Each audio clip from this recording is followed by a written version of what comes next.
자, 이경민 부장님 바로 모셔서 오늘 한번 시장 이야기 또 워낙 많은 분들이 지금 현재 들어와 계시니까 그 시장 이야기 한번 가보시죠. 네, 가보도록 하겠습니다. 자, 부장님 어서 오십시오. 네, 어서 오세요. 네, 반갑습니다. 우리 여의도의 젠틀맨, 여의도 리차드 기어, 우리 이경민 부장님. 고맙습니다. 자, 일단 우리 시장이 이제 진짜 잘 가다가 어제 조금 삐끗 살짝, 그죠? 살짝이죠, 이 정도는. 근데 이제 미국장이 밤새 조금 불안했죠. 불안해갖고 오늘이 약간 좀 걱정이긴 합니다. 걱정할 땐가요, 혹시? 단기적으로는 조금 변동성이 있겠다라고 생각할 시점인데 그렇다고 해서 이게 시장의 상승이 꺾인 거냐라는 것들은 아니다라고 말씀을 드리고 싶어요. 지금 상승 흐름은 한번 돌아와서 잘 보시면은 작년 9월, 10월하고 너무 비슷하거든요. 작년 9월에도 7, 8월 박스권 9월 달부터 치고 올라가는데 이때 트리거 포인트도 전자 닉스의 실적 전망 상향 조정이 나타나면서 치고 올라갔거든요. 네, 그랬죠. 그리고 9월, 10월 그리고 11월 초에 고점 딱 찍고 조정을 한 11월, 12월 받다가 또 전자닉스 상향 조정이 나오면서 시장이 치고 올라갔는데 그때랑 지금이랑 패턴이 굉장히 비슷합니다. 그때도 가장 셌던 건 반도체였고요, 압도적으로. 그 다음에 상사자본재, 조선 기계가 움직였고, 그 다음에는 2차 전지, 성장주, 그 다음에는 내수주가 움직이면서 급등세가 좀 진정됐었거든요. 이런 흐름과 좀 맞물려 있지 않나라는 생각을 하고 있는데, 저희는 이번 상승 추세는 뭐 계속 간다라고 생각하고 있습니다. 그림을 한번 보여드리면은 요 위에 그림에서 회색 선이 12개월 선의 EPS고요. 파란색 선이 코스피입니다. 그림이 화면 올려주셔야지 같이 보면서 얘기 나눠요. 그림이 안 올라가요. 네네. 나왔습니까? 예, 요 회색 선이 12개월 선의 EPS고 파란색 선이 코스피인데 지금 회색 선이 올라가는 걸 보시면 어마어마한 속도로 올라가거든요. 그리고 그걸 따라서 코스피가 가고 있습니다. 전형적인 실적 장세라고 볼 수 있겠죠. 그리고 이 둘 간의 상관관계가 0.93이다 보니까 그리고 과거 흐름들을 봤을 때 상승 추세가 꺾이는 시점에서 항상 선행 EPS가 꺾이는 모습들을 보여줬는데 이게 꺾이기 전까지는 상승 추세가 계속된다라는 말씀을 드릴 수 있을 것 같고요. 9월, 10월 말씀드렸었는데 9월 달에도 이게 선행 EPS가 움직이기 시작하면서 쭉 치고 올라갔고 여기서 이게 멈추다 보니까 조정이 있었거든요. 최근에도 굉장히 빠른 속도로 올라가다가 최근 들어서 좀 멈추는 듯한 모습을 보여주고 있어서 순환매 플러스 시장 탄력은 좀 둔화되거나 아니면 단기 과열해서 매물 소화 과정으로 진입하고 있다 정도로 말씀을 드리고 있습니다. 저 표 보면서 위에 표 보면서 되게 좀 의아한 게 과거는 EPS보다 주가가 먼저 올라간 부분이 대부분인 것 같은데 그렇죠. 지금은 EPS가 먼저 올라가네요. 지금 주가가 좀 따라가는 느낌. 여기 보시면은 상반기까지만 하더라도 올해 작년 상반기까지만 하더라도 전형적인 유동성 장세였어요. 실적 전망이 올라가기 전에 주가가 먼저 올라갔죠. 그랬다가 이제 하반기 들어서면서 실적에 완전히 따라가는 모습들을 보여주고 있거든요. 그게 성격이 바뀌었군요. 네, 성격이 바뀌었다라고 보는 거죠. 그래서 상반기까지는 정책 관련주, 그러니까 트럼프 정책 관련주인 조선방산기계 플러스 금융지주가 시장을 끌어갔고 이제 하반기 되면서 실적을 끌어당기는 반도체가 그냥 압도하는 모습들을 보여줬다라고 보시면 될 것 같습니다. 근데 제가 약간 걱정하는 거는 우리 박 이사님하고도 얘기를 많이 나눴는데 지금 금리가 크게 올라가고 있잖아요. 반등을 하고 있죠. 그 금리가 올라간다는 거는 물론 이제 우리가 메모리가 부족한 건 여전하지만 결국은 어떤 성장주들에 대한 할인 요인으로 그러니까 밸류에이션 할인 요인으로 작용을 할 수밖에 없다 보니까 그래도 시장에서는 좀 굉장히 좀 부정적이지 않을까라는 걱정이 있거든요. 그렇죠. 그런 것들이 맞물려서 지금은 조정 국면으로 들어가고 있다라고 생각하고 있는데 그게 뭐 전적으로 트럼프 리스크죠. 트럼프 리스크인데 최근 그린란드 이슈가 불거지면서 관세 전쟁이 다시 시작될 수 있다. 거기다가 트럼프의 관세 정책에 대한 대법원 판결이 앞두고 있고 이런 것들이 맞물려 있고 또 통화 정책에 있어서도 트럼프 영향이 계속되고 있잖아요. 파월 연준의장 고발하고 신임 연준의장 선임에 대해서도 계속 노이즈가 있고 지금 채권금리 오르는 건 트럼프 리스크라고 생각합니다. 그런데 네. 트럼프 리스크가 여기서 더 세질 건가라고 네. 한다면 좀 고민스러운 부분이긴 한데 저희는 그렇지는 않을 거다라고 그래요? 생각하고 있거든요. 일단 트럼프가 누굴 지명을 하든 네. 탈 연준장 누구를 지명하든 금리 인하에 좀 긍정적인 사람을 지명하겠죠. 그렇죠. 네, 지금 그 전의 성향이 어땠든 간에. 그리고 두 번째로는 뭐 지금 그린란드 사태를 둘러싼 이슈들이 너무 다 또 좀 확전 양상으로 벌어지다 보니까 글로벌 금융시장이 좀 흔들고 있는데 네. 쉽지 않다라고 생각하고 있어요. 최근 지지율을 보면은 트럼프가 굉장히 안 좋게 나오고 있거든요. 네. 그린란드 사태가 벌어지자마자부터. 네. 그리고 올해 11월 달에는 중간 선거가 있죠. 네. 관세 전쟁 펼쳤다가 트럼프 일기 때 중간 선거에서 졌어요. 그러니까 지금 트럼프 일기 때 트럼프가 했던 정책 흐름을 보면 네. 2017년 1년 차에 너무 좋았어요.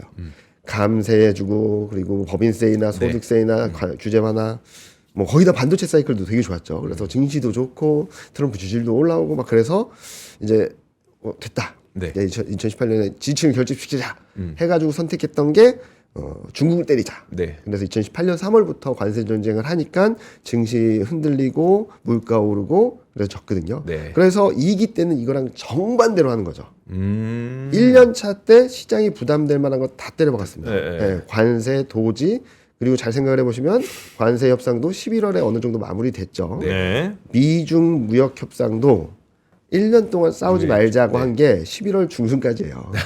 중간 선거 중간선거 직후고 중간선거까지 싸우지 말자라는 합의를 했던 거고 그런 상황이라서 저희는 관세 정책이 있다 하더라도 그렇게 세진 않을 건데 항상 그렇죠. 타코 트레이드라고도 많이 했죠. 네. 굉장히 압박을 하다가 결국에는 얻어낼 거 얻어내고 좀 원점으로 돌아가는 그런 그림이 나오지 않을까라는 생각을 하는데 지금 제가 생각하는 가장 걱정스러운 것은 이게 금융시장 전체로 확산될까봐인 거죠. 네네.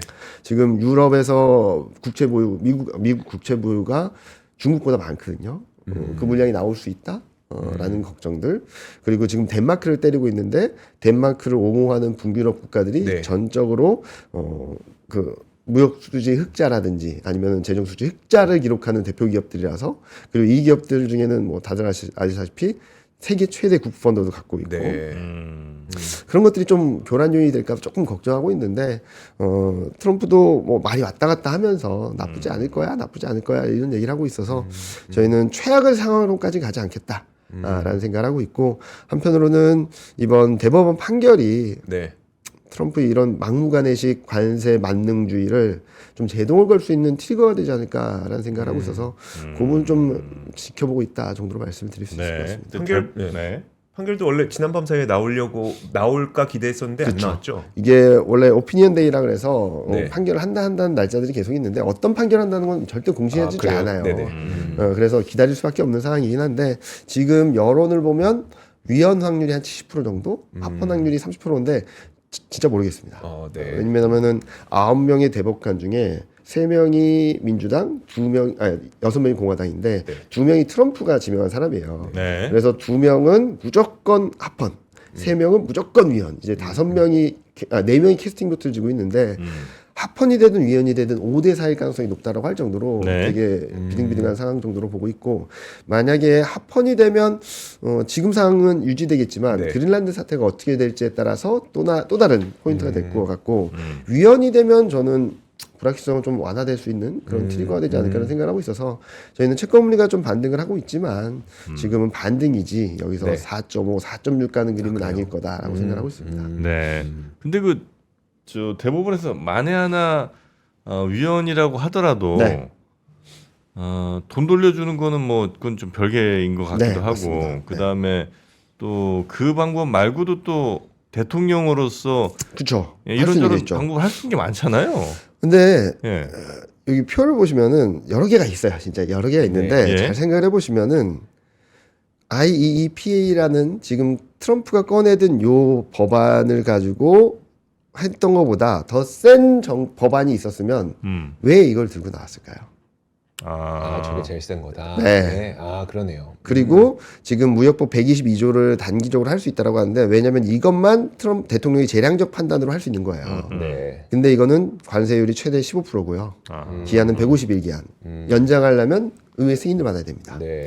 그리고 나머지들은 전제 조건들이 있습니다. 그래서 지금은 그 다음에는 232조를 갈 거다라고 하는 거거든요. 근데 이거는 특정 제품에 대해서만 할 수 있어요. 국가는 모두 할 수 있겠지만, 그래서 지금 시점에서는 관세 플랜 B를 간다 하더라도 네. 지금 관세율보다는 낮아질 수밖에 없고 그거를 복귀하는데도 시간이 걸릴 거다라고 생각하는 게 맞겠죠. 그리고 앞서도 말씀드렸듯이 11월 3일 날 그 중간 선거가 있는데 네. 물가를 자극하고 사람들 정서가 안 좋은 관세 전쟁을 또 펼칠까라는 고민을 좀 하고 있고요. 또 하나는 지금은 관세 전쟁을 다시 펼치면 2018년에는 중국하고만 했는데 네. 이번에는 글로벌이 대상입니다. 그렇죠. 네. 네. 그러면은 어떻게 될까? 라는 것들에 대한 불확실성이 더 커지는 거겠죠. 그리고 그동안 트럼프 지지율을 보면은 관세 정책을 펼칠 때마다 안 좋았어요. 네. 그리고 무역 협상을 할 때 지지율이 좋았고 그린란드도 안 좋고 그런 상황에서 패할 수밖에 없는 수를 계속 둘까? 그러진 않을 거라고 보고 있고 만약에 무역 이게 하펀이든 위헌이든 1,500억 달러 지금까지 벌어들인 1,500억 달러 관세 수입을 쓸 수 있다라고 한다면 트럼프는 바로 재정 드라이브를 걸면서 이제 승리 전략으로 가지 않을까라는 예상을 하고 있습니다. 하여튼 근데 그린란드 갖고 이렇게 이제 유럽이랑 싸우게 되면 네. 어쨌든 유럽은 자체 무장을 좀 더 할 거고. 그렇죠. 그리고 이제 유럽에서 미국으로 팔던 뭐 의약품 네네. 정도가 이제 최대 수출품이라고 하니까 혹은 뭐 자동차 네. 요 정도 아닐까 싶은데 우리나라로서는 별로 나쁠 거 없진 않지 않나 그렇죠. 하는 생각을 또 해보게 됩니다. 그렇죠. 반사이익을 볼 수도 있는 사업들이 있는데 또 예. 거꾸로 생각하면은 이 무역 대법원 판결에 따라서 타겟이 될 수 있는 품목도 그런 애들이에요. 그렇겠네요. 네. 그래요. 그래서 이 대법원 판결이 굉장히 중요하다라는 말씀을 드려왔고 네. 그리고 지금 한국 증시는 뭐 반사이익을 받을 수 있지만 지금 올해 들어서 보면 한국 증시가 독보적으로 많이 올랐잖아요. 네, 맞습니다. 좀 단기 가격 부담, 과열 양상을 좀 풀어내야 될 시점에 이런 악재가 들어오게 된다면 호재가 있다 하더라도 그리고 최근 이익 전망이 급격하게 올랐다가 좀 정체되는 상황에서는 조금 쉬었다 가는 그림이 나올 수 있다 정도로 판단을 하고 있습니다. 특히 앞서도 잠깐 말씀해 주신 것처럼 최근 많이 올라온 종목들 중에서 실적 대비 좀 많이 올라온 종목들이 있다 보니까 네. 채권금리 반등에 좀 예민할 수 있거든요. 국내 채권금리도 많이 튀고 미국 채권금리도 많이 튀게 된다면 그런 것들이 시장을 좀 흔들어 놓을 수 있는 변수 정도가 될 수 있다. 근데 길게 본다면은 저희는 그렇게 대세 하락이나 아니면 추세 반전은 아니겠다라고 생각해서 또 다른 매수 기회가 될 수 있다라고는 말씀드리고 있습니다. 혹시 우리 부장님께서는 상반기 전망 뭐 이런 거 어떻게 하셨었어요? 그때 와서도 잠깐 말씀드린 것 같은데 저희는 상반기 중 5천 넘는다. 그리고 상반기 코스피 타겟에서 5,300이다. 라는 말씀을 드렸었는데 5,300이요? 네. 꿈이 너무 작으셨던 거 아닐까요? 그때는 꿈이 너무 컸다라고 제가 여기저기서 뭐 5천? 뭐 이랬던 분들이 너무 많았어서 맞아요. 그래서 근데 저희는 최근 들어서는 아까 보셨듯이 선행 EPS가 너무 튀거든요. 그래서 저희가 예상했던 것보다 상당히 좀 더 열릴 수 있다 정도는 말씀을 많이 드리고 있습니다. 원래 이제 5,300을 상반기 예상하셨었는데 네. 그보다 더 올라갈 수 있다. 상승률이 더 커졌다. 네네. 요 표를 보시면은 지금 선행 EPS가 464 정도가 되거든요. 그러면은 PR 10배, 10.27배가 한 4,700이 되고요. 네. 11배가 5,200, 12배가 5,300이고요. 네. 실적 전망은 또 상향 조정될 것 같아요. 특히 전자, 닉스 실적 발표된 이후 상향 조정되게 되면 이게 윗단으로 더 열릴 수 있어서 저희는 상승 여력은 더 커졌다 정도로 말씀드리고 있고 이게 12개월 선의 EPS가 상승한 동안에 계속 올라갈 텐데 언제 꺾일지도 고민스럽잖아요. 네. 솔직히 말하면은 저희 뭐 내부적으로 얘기를 하다 보면은 반도체나 실적 전망이 올라갈 때 특히 최근 가격 때문에 올라갈 때는 상단을 예측하기 어렵다라는 얘기를 많이 하는데 그냥 러프하게 생각을 해보면 꺾이겠죠. 왜냐면 가격이 너무 오르면 제품 가격이 너무 오를 거고 그렇죠. 그러면 수요에 영향을 줄 테니까 그래서 저희가 좀 두 가지 케이스로 보고 있는데 일단은 제가 원래 생각했던 건 이 그림입니다. 지금에서 말하지만 제가 요때 7, 8월 달 뭐 박스권 등락일 때 하반기 전망 하면서 그때도 4,700, 800 얘기했고 그러면서 잘하면 26년에 네. 5천은 그냥 가고 6천도 갈 수 있어라고 말했다가 저희 내부 회의했을 때 전 직원이 웃었거든요. 저것도 그래요? 전 직원이 웃었습니다. 진짜. 전 직원이 박장대소 이렇게 웃었어요. 이렇게 웃었어요. 그래요? 네. 그게 제가 그거를 그림으로 그려서까지 이거랑 비슷한 그림을 그려서까지 말해줬었는데 정말 박장대소 했었는데 얼마 전에 한 친구 와서 그때 너무 웃어서 미안했다고. 그러니까. 네, 그랬는데 근데 제가 생각했던 것보다 11월, 12월 조정이 너무 얕았어요. 짧고. 그렇게 되면은 상승한다 하더라도 큰 상승이 5,400, 500에서 막힐 수도 있거든요. 여기까지 갈지 여기까지 갈지에 대해서는 두 가지 케이스인데 그래서 저는 저 좀 설명 좀 더 해주셔야지 네. 될 것 같은데. 그러니까 요거는 뭐냐면 엘리어트 파동상으로 보면은 이게 큰 상승이고 네. 저희는 11월, 12월이 이 정도 조정이면 깊은 조정이 나왔다가 또 하나의 큰 상승이 나와서 굉장히 센 그림이 나올 수 있다고 봤었는데 네네. 11월, 12월이 워낙 짧다 보니까 상승이 1, 2, 3, 4 마지막하고 종기 조정으로 들어갈 수도 있다라는 두 가지 케이스를 열어놓고 있거든요. 네네. 그러니까 연말까지 쭉 치고 갈지 아니면 상반기에 5,300 갔다가 좀 꺾일지가 네. 결정될 것 같아요. 근데 앞서도 말씀드렸듯이 어떻게 간다는 걸 예단할 수 없으니까 네. 저희가 보는 거는 선행 EPS가 꺾이면 조심하자. 진짜 문제가 있다라는 네. 거고 꺾이는 걸 미리 좀 감지하면 좋겠잖아요. 그래서 저희가 보는 것은 27년 이익 증가율을 조금 계속적으로 트래킹을 하고 있습니다. 벌써 네. 왜냐면은 12개월 선행이라는 게 지금부터 12개월, 1년 뒤에 예상되는 이익이잖아요. 네. 근데 시간이 지나면 지날수록 27년께 많이 반영되는데 네, 그렇죠. 26년 이익 전망이 너무 빠르게 상향 조정되거나 27년 이익 전망이 천천히 상향 조정되면은 27년이 26년보다 이익이 낮아진다는 전망이 들어올 수 있겠잖아요. 예. 그러면은 시간이 가면 갈수록 이 흐름은 꺾일 수밖에 없는 네, 그림이 네. 나와서 저희는 이 26년 이익 증가율이 워낙 좋긴 하지만 27년 이익 증가율이 아직까지는 10% 정도가 돼서 상승력이 있다라고 말씀드리지만 만약에 이게 마이너스로 가면 조금 조심해야 되겠다. 그 시작점은 아마 반도체가 될 텐데 반도체의 27년 이익 증가율은 지금 5%가 안 됩니다. 이게 먼저 마이너스가 되면 그래요?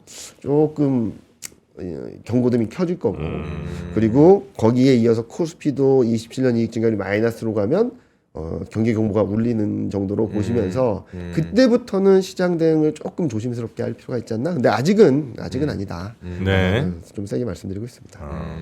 이제 이익 증가율이 이게 마이너스가 난다는 거는 이익이 줄어든다는 얘기가 아니고 과거에 막 30%, 50%씩 오르다가 아니요, 마이너스는 26년 대비 감익이란 얘기예요. 그래요? 네. 이익 증가율 이게 줄어든다는 거는 네, 마이너스라는 거. 근데 그래요? 지금은 여전히 10%대라서 선행 EPS가 아무리 움직여도 10%는 무조건 간다라는 거죠. 근데 이게 감익이 되면 선행 EPS 자체가 점진적으로 시장이 꺾일 수 있는 그림이 나올 수 있어서 네. 앞서 맨 처음 보여드렸던 EPS와 코스피 간의 상관관계에 따라서 좀 선행을 하든 후행을 하든 할 수 있겠지만 그때는 좀 시장을 조심해야 될 때가 근데 된다. 마이너스 되기 전부터 시장은 반영하지 않아요? 이게 마이너스가 플러스 폭이 줄어들 때부터 반영하진 않아요? 그렇진 않을 것 같아요. 그러진 않아요? 왜 그러냐면은 1분기, 2분기까지는 실적이 괜찮을 것 같아요. 저희가 보기엔. 그러면은 저는 지금은 26년, 27년 이익이 그대로라는 지금 전망이 유지된다는 전망인데 네. 만약 이게 5% 상향 조정되면 선행 EPS는 5% 올라가겠죠. 네네. 10% 상향 조정되면 10% 올라가겠죠. 이때까지는 전혀 문제가 없는데 이익 전망에 대한 눈높이가 어느 정도 정점에 도달했을 때 27년 이익 증가율이 마이너스라고 한다면 그럼 이제 꺾이는 시점이 가까워졌다라는 시그널 정도는 될 수 있겠죠. 네. 그런 것들을 좀 염두에 두자라는 말씀을 드리고 있어서 네. 근데 역설적으로 말씀드리면 이게 마이너스 되기 전까지는 그냥 간다라는 의미이기도 합니다. 네. 네. 갈 때까지 좀 가보자. 실시간으로 볼 수 있었으면 좋겠어요. 그렇긴 한데 뭐 데일리로 업데이트를 할 수는 있긴 한데 네. 저희는 뭐 주간 전망을 통해서라도 계속 업데이트 드릴 거니까 한번 천천히 보시면 좋을 것 예. 같습니다. 하여튼 그 EPS가 꺾이는 시점이 제일 중요한 것 같다. 네. 현재까지는. 현재까지는 중요한 것 같다. 근데 아직은 꺾이진 않았다. 걱정하지 말자. 걱정하지 미리 걱정하지 말자. 네. 이게 마이너스가 된 다음에 걱정해도 늦지 않다. 네. 그 전까지는 좀 상단을 열어놓고 충분히 대응할 필요가 있다라는 말씀드리고 있습니다. 네. 지금 시장은 어쨌든 반도체로 반도체가 그래도 제일 원탑 주인공이죠. 그쵸, 원탑 그쵸. 주인공이고 주인공이죠. 그다음에 뭐 관련 산업들 있고 그다음에 뭐 자동차가 이제 진짜 최근에 좀 올라온 어마어마하게 거고. 튀었죠. 네. 예. 그다음에는 저는 이거 네. 요즘에 그 화장품 바이오 이런 소외주들 네네네. 시장 안 좋으면 올라오거든요. 맞아요. 그래서 지금 당분간 좀 이런 불확실성이 반영되면 그들에게는 어떤 기회가 될 건지 아니면 네. 코스닥도 마찬가지로 어쨌든 뭐 글로벌 악재가 발생했는데 무슨 용 빼는 재주가 있다고 같이 떨어질 건지 어느 쪽으로 좀 보세요. 저는 1월, 2월 달에는 코스닥이 좀 상대적으로 선방을 하거나 아니면은 좀 그래요? 아웃퍼폼할 수 있지 않을까라는 생각을 하고 있어요. 1, 2월엔 네. 네. 근데 최근 워낙 쏠림 현상이 심하다 보니까 네. 더 눌려버렸는데 요 그림을 한번 보시면은 코스피 대비 코스닥 상대 강도거든요. 네.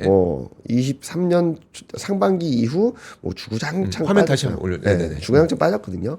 근데 이거 보시면은 코스피 보다 못한 겁니다. 네네. 코스닥도 잘했어요. 작년에 40% 이상 올랐거든요.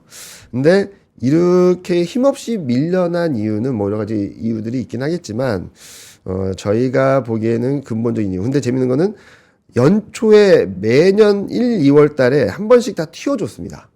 그래서 평균 수익률 보면 2000년 이후 25년까지 평균 수익률 보면 1월, 2월 코스닥 수익률은 코스피가 어떻게 가든 그냥 올랐어요. 근데 왜 그동안 못했냐? 보시면은 23년에는 산업정책 예산 감익, 네. 24년에는 R&D 예산 감익, 25년은 증액이 됐지만 전고점을 못 넘었고 올해서야 사상 최대 예산을 배정했거든요. 그런 그림들이 있어서 저희는 1, 2월 좀 길게 보면 1분기까지는 코스닥이 좀 힘을 내주지 않을까라는 예상을 하고 있어서 그런 부분들을 좀 염두에 두고 있고요.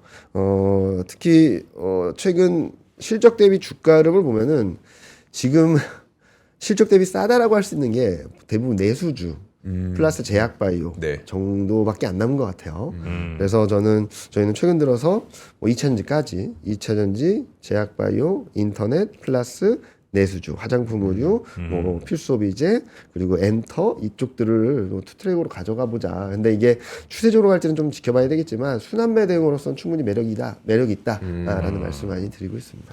근데 이제 우리 시장도 약간 그 미국 나스닥처럼 그냥 저 가는 친구만 계속 한 몇 년 계속 가는 거 아니에요 혹시? 그럴 수 있죠. 그럴 수도 있죠. 네. 그럴 가능성이 좀 커지고 있죠. 근데 잘 보시면은 작년 25년 하반기 전망을 할 때도 네. 5월 달만 하더라도 반도체에 관심 거의 없었거든요. 그랬죠. 네. 그때 제가 반도체 2차전지가 투톱이라 그랬을 때만 하더라도 많은 분들이 조반원을 봐야지 왜 반도체를 얘기하냐라고 하셨었던 거고 그리고 24년 말에 쌓인 게 많으셨구나. 24년 말에도 뭐 어떻게 보면은 금융하고 지주를 추천하는 데는 없었고 맞아. 그래서 저희는 지금 소외주 쪽에서 한 번씩 튀는 그림들이 나올 수 있다라는 얘기를 하고 있어서 저는 지금 시점에서는 좀 성장주가 역발상으로 봐야 되지 않을까라는 생각을 하고 있어요. 왜 그러냐면 지금 뭐 대표적으로 인터넷 제약바이오 같은 경우는 막 넘어갔네요. 죄송합니다. 인터넷 제약바이오 같은 경우는 실적도 좋아요. 실적도 좋고 밸류에이션도 역사적으로 낮아요. 그래서 과거 평균 대비 밸류에이션 레벨을 보면 반도체, 인터넷, 제약바이오, 좀 호텔 레저, 화장품 의류, 소매유통 얘네 내수주 플러스 뭐 반도체 워낙 좋으니까 인터넷 제약바이오가 막 계속적으로 피킹이 되거든요. 네. 근데 못 올라갔잖아요. 그거는 국채금리랑 좀 연관성이 있는 것 같아요. 네. 여기 보시면 빨간색이 제약바이오의 코스피 대비 상대 강도고요. 파란색이 인터넷의 코스피 대비 상대 강도인데 역상 관계가 뚜렷합니다. 근데 움직일만 했는데 5월 저점으로 채권금리가 튀다 보니까 완전히 눌려버렸거든요. 근데 역사적으로 거꾸로 말씀드리면 채권금리가 좀 안정되면 좀 상대적으로 강한 흐름들이 나올 수 있다고 보고 있는데 일단은 최근 국채금리가 많이 오른 것은 금리 인상에 대한 우려까지 상당 부분 선반영됐다고 보고 있고요. 네. 그리고 미국 같은 경우는 금리 인하 기대 후퇴 플러스 트럼프 리스크가 선반영되고 있어서 그런 것들이 어느 정도 수그러든다면 성장주 쪽에서도 좀 기회가 있지 않을까라는 예상을 하고 있습니다. 네. 지금 그러면 뭐 많이 힌트는 거의 다 주신 것 같긴 한데 투자자들한테 지금 가져가야 될 전략 뭐 짧게만 좀 정리해 주신다면 뭐 있습니까? 뭐 일단은 반도체 없으시면 무조건 사야 되는 거고요. 반도체는 없으면 사야 되고. 없으면 사야 되고 만약에 채워놓으셨다면 뭐 샀다 팔았다 하는 것들이 좀 편하신 분들은 매매를 하셔도 되겠는데 네. 그냥 갈 때까지 가보자.